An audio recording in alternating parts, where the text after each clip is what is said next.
तो आइए अब हम पढ़ते हैं मैग्नेटोस्ट्रिक्शन क्या होता है। इसको लैम्डा से हम रिप्रेजेंट करते हैं।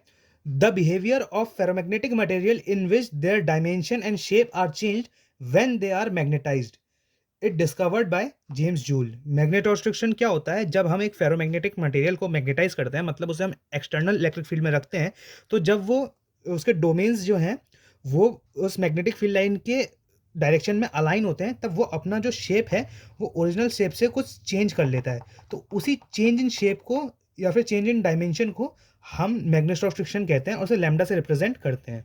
अब देखिए, जैसे कि एक फेरोमैग्नेटिक मटेरियल है, इसे जब हम नेचुरली देखेंगे तो उसका लेंथ एल है फॉर एग्जांपल।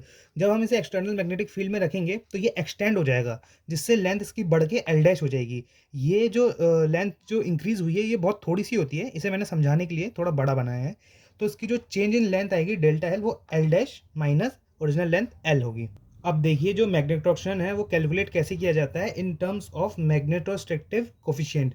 लैम्डा के टर्म्स में से कैलकुलेट किया जाता है। Lambda is equal to change in shape upon original shape.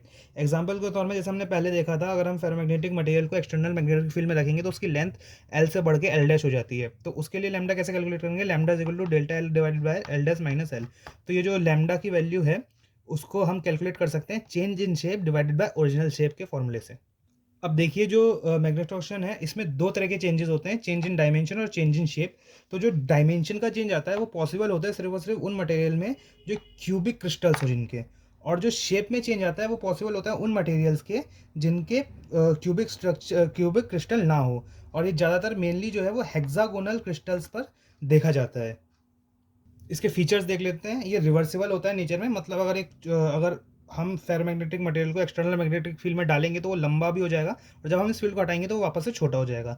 Always अगर in the direction of magnetic field, ये हमेशा जो मैग्नेटिक फील्ड की डायरेक्शन है उसी डायरेक्शन में इसके चेंजेस अकर होते हैं। जैसे इसका मैग्नेटिक फील्ड डायरेक्शन इस डायरेक्शन में है, तो ये जो है वो इस डायरेक्शन में जो है वो उसका लेंथ में चेंज आएगी।